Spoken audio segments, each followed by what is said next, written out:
Hello everybody, welcome back. I know it's been a hot minute since I did anything, but it is spring. I'm going to be very selective about my video choices. It is like, I don't know, March 19th or something like that. It's a Thursday night, whatever that comes out to, 2025. And I really want to keep doing YouTube. I just haven't been able to edit videos since our girls came. So we have 2 foster children.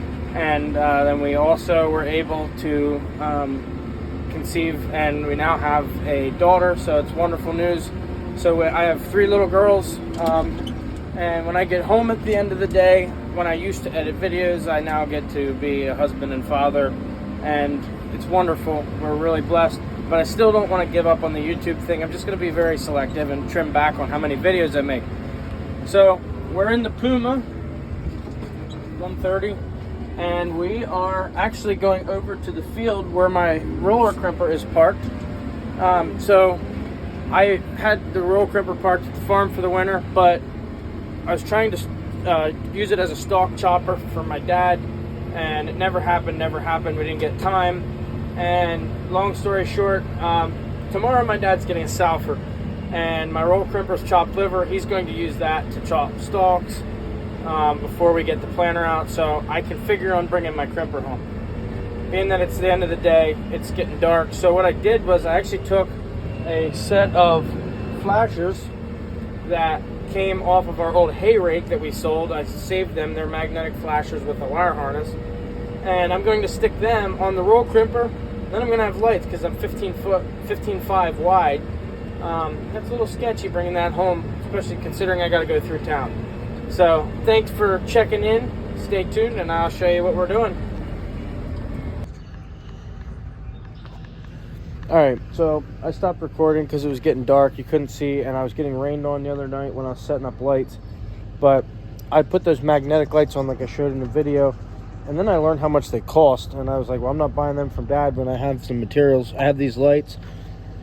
They came off of actually the square body, and yeah.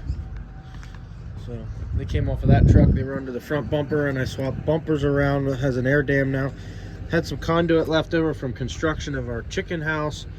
So really all that I bought was a truck plug,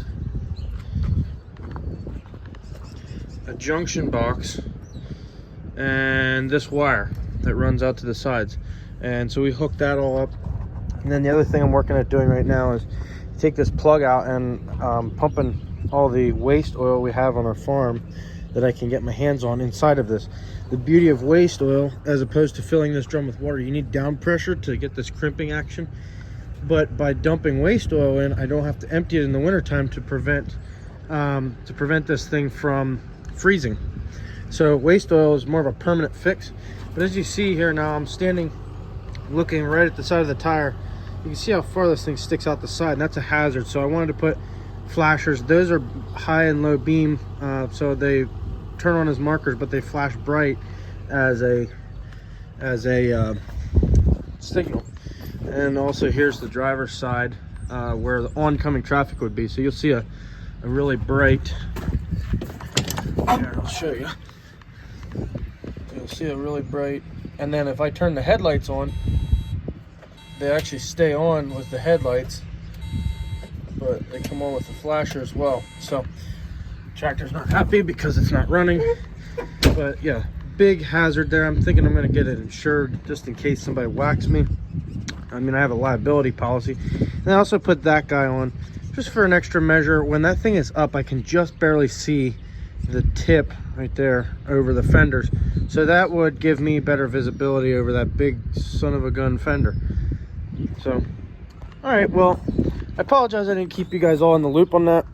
I'm trying to keep these videos very minimalistic because, as I said, I have since last June it was just me and my wife. Now I have 2 daughters that we would love to adopt. I don't know how that's going to go, and I also have a newborn daughter. So when I get home, I'm trying to be present with the family, so I want to be able to just merge 1 or 2 video clips together and put it out there. I want to still be able to give you content, be educational, and show you guys what we're doing.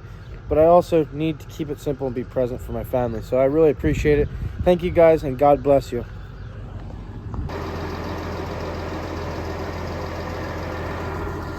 So I was going to end the video there, but I thought I'd show you another fun little use for this machine is actually as a stalk chopper. So right here I did not run, but over there I did. So you can see there's a tiny bit, like if you zoom in, like right there, there's some standing. But in general, it works pretty good as a stalk chopper as well. It's about half loaded right now also. So you got to figure it would actually do a much better job if I finished loading it. But this is some ground that we're actually going to be losing this year that needs to be seeded in grass. And part of that is they obviously don't want a bunch of corn stubble. So by me rolling over it, I'll just show you. Here's like some busted up corn. So it helps to crack it and help it to break down. Here's a crimp. And yeah, it just really wrecks that corn stubble. So I'm going to zoom out so you can sort of see. So this tractor is perfect for this job. I know the cab's a mess, but you put it in gear, you got your foot pedal, but you also have this. So if I squeeze the trigger and hit the reverse, it goes into reverse. If I squeeze the trigger, hit forward, it goes forward. And I also have the up and down here, these guys. So if I hit that button, it drops. If I hit the up button, hands off. So it's like one hand controls. Granted, I still have to run the steering, but if I push the stick, let it roll, you can sort of see